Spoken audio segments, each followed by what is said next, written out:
Hi everyone, my name's Lily. I'm the book reviewer behind Dystopia Saves Mine. Today I'm going to be sharing with you some books that you should be adding to your Black History Month TBR. And you may be saying, but it's like pretty close to the end of February. How am I going to read these books by the end of February? And what I'm going to say to that is not precisely the point of this video. If you saw my personal Black History Month TBR video, which was posted earlier in the month, you will know that I said that you should be reading Black stories all year round. So in an effort to help you and to add books maybe to your TBR for the future of this year or for March, I'm going to be sharing with you books that I read in 2023, which I would definitely recommend for you to pick up. I'm also going to be quoting a lot from my own reviews that I wrote, just because I've read a lot of these ones in 2023, and so I'm not going to remember like everything that happened to all the characters or their names, so that's why I went back to my reviews for these. So the first YA pick I'm going to be chatting about is The Black Queen, and this author has come out with a book, I think that's coming out either has come out since then or is coming out this year that also is on my TBR that I want to read.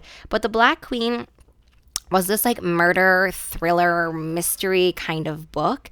And so while the murder and the thrills was undeniably kind of a major selling point, a huge plot point in the book, what ended up actually making me like The Black Queen so much were the characters. So for example, in the tragedy of the death, there's also we start to piece apart kind of the factors, the secret, the racism, and the history that led up to their death, which I really enjoyed seeing that character work happening specifically in a variety of different perspectives. And I think that The Black Queen does a really great job at balancing characters and also mystery and thrills. The next one is Promise Boys, which I listened to on audiobook, and it was fantastic. There were some interviews or some pieces of the book which kind of made you feel like you were walking in the halls of a high school. I remember actually I was listening to this audiobook, and as I was listening to it and commuting in and out and going to different book events, I kept telling people like, oh, I'm listening to this audiobook and I'm really enjoying it. The audio production is just fantastic, and that was Promise Boys. I listened to this one in a matter of days because I was so invested. It's incredibly fast-paced and hard to put down, specifically also in audiobook form. It's also told in a mixed media style, as I mentioned, with kind of interviews, so you fall into the book really easily. And so it revolves around three teens who are accused of murder and who have to team up to clear their names.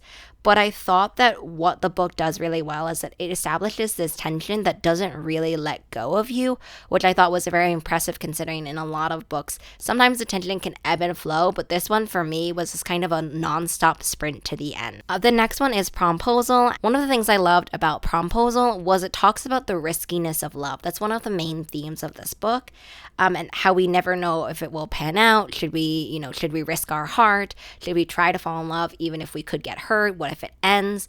Love is a very risky endeavor, and so Promposal talks a lot about that. And so for the main character, the journey for that main character is trying to figure out if love is worth it, especially as the main character is kind of helping other people facilitate love and what that means from a business perspective, but also from a character perspective, and the ways in which we can keep thinking or be swayed by rumors, swayed by what other people think, and those securities, and how it can all kind of make this perfect storm within our mind to kind of talk us out of love or talk us out of an opportunity for love. The next one I read in 2023, which was A Song of Salvation. I really liked A Song of Salvation, but I could recommend that you actually start with The Sound of Stars.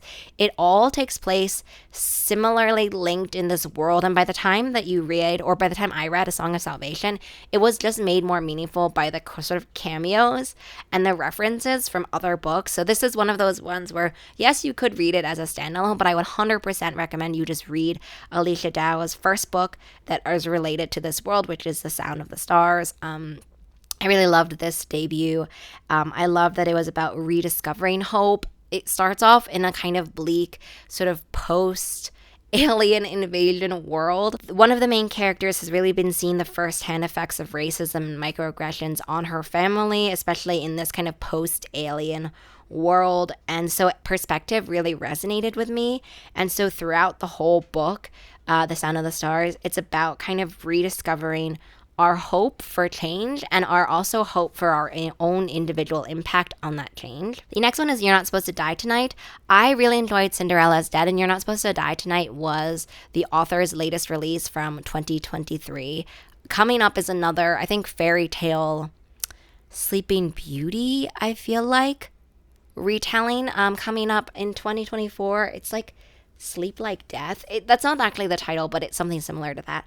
But You're Not Supposed to Die Tonight is thrilling, fast paced, kind of like Promise Boys, right? You're continuously reading. If you like the idea of like a horror slash thriller taking place in a camp setting, but also the premise alone, this premise of being on those, well, I was going to say those murder tours, but the premise of being on one of those like tours where people are being paid essentially to be scared. They're being paid to tour and have people kind of like murder mystery style and also maybe attempt to pretend kill them.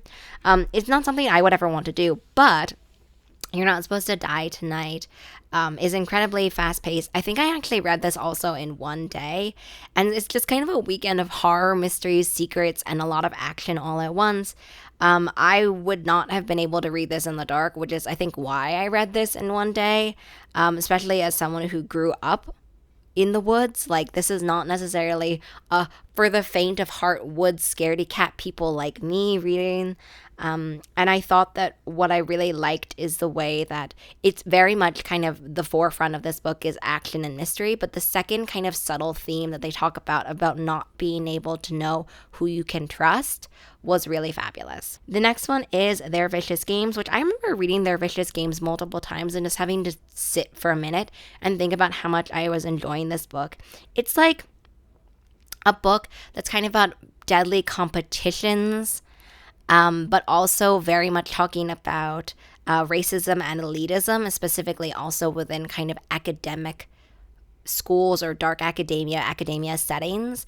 It's kind of difficult for me to explain, but what I think I really liked besides this competition aspect, which to me gave a little bit of a YA dark academia take on maybe like notes of Ace of Spades, notes of like the Final Girl vibes, is that it talks about the ways that our future can feel decided and what we can do about that, what kind of individual decisions we can make, and when the rules of the game are so unfair, can we change them, right? That's one of the core beliefs, core themes of Their Vicious Games. The last one that I have talking about YA picks is Everyone's Thinking It, which to me, I know I just mentioned Ace of Spades, but it also has like an Ace of Spades feel to this one because there's a lot of secrets and it's also set within a school setting.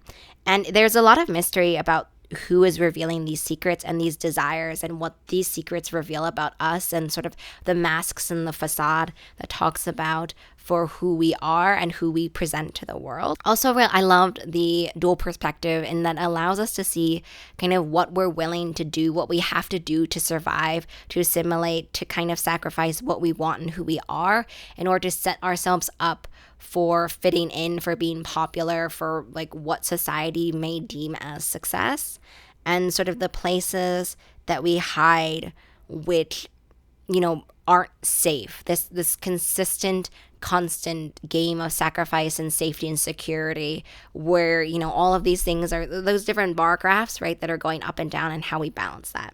So those were my YA picks. I'm going to talk about my adult picks now.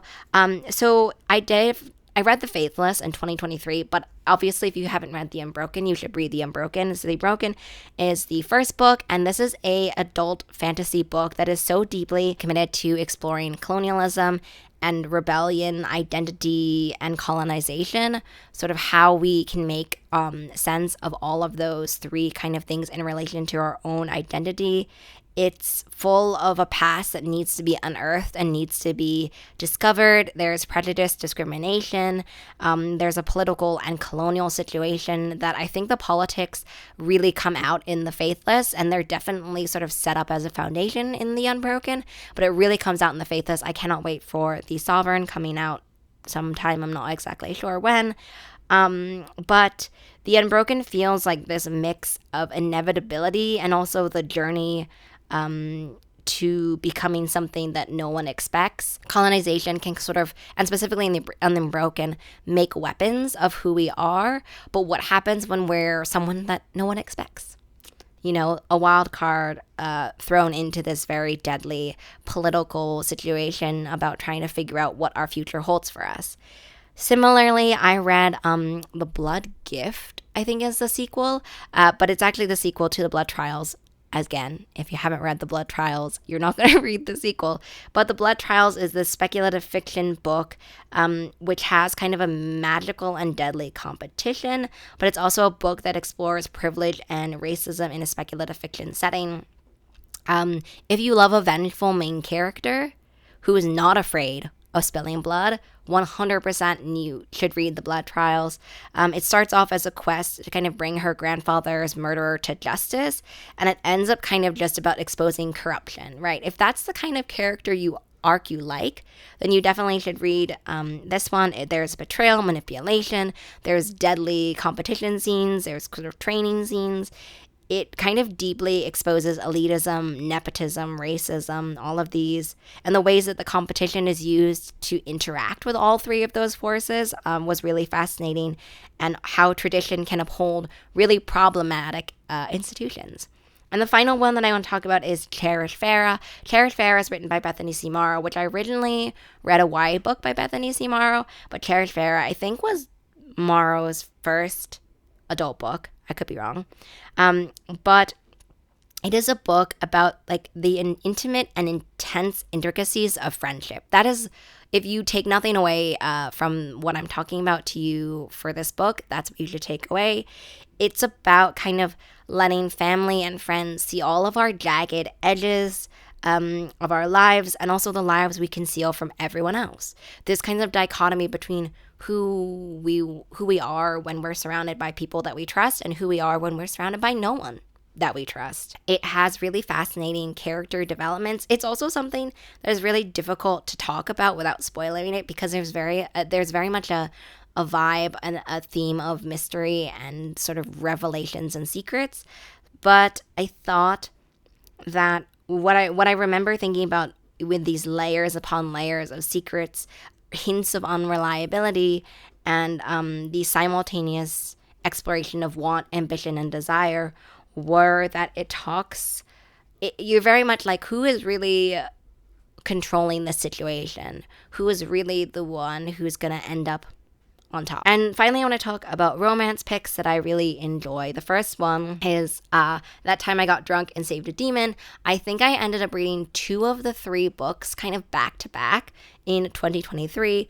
I've heard nothing but amazing. You probably have seen the redid cover. You've definitely seen it in those spaces, and it's just hilarious, sassy. Just all of the characters in this one just feel so vivid and unique and like character driven. It manages to be a character driven story about love and about connection and romance and relationships, but also very much with this overall kind of, oh, there's a lot of dragons, there's kind of the world may be ending, there maybe also are demons. Like, it has made it into this kind of cozy romantic-y vibe because of how deeply embedded the character dynamics and the romance are in the world. And also, while there are those big kind of overall things going on, which have a lot of battle scenes and everything, you're also still very much like, okay, our main character is going to be okay. This is like a romance, right? So I think that's how it's kind of made itself into those spaces. The next one is The Build Up, which is this dual perspective romance book, which I really liked because it has architects at the center of it. The main characters are architects, and I just felt that this was such a really fun, unique concept. Also, the way that one of the main characters has to deal with this sexism within the architecture field. It made my blood boil, but it was so fabulous to see in a romance setting. And so I really loved seeing this interplay between romance and character, and also career. The next one is Love and Other Flight Delays, which is this short story collection all around like an airport, essentially. And I just love the premise of this so much. This idea of either, having this momentary encounter that kind of changes your life. I feel like I'm not looking my best. I'm not my best necessarily in an airport. And just this idea of this space being there to kind of transition and facilitate love. I thought that the different short stories were really cute in the way that, like, Denise Williams takes this concept of an airport and reflects into a variety of different character situations. So that was just like so seamless. It also had like Easter egg connections between the short stories. It was just so cute.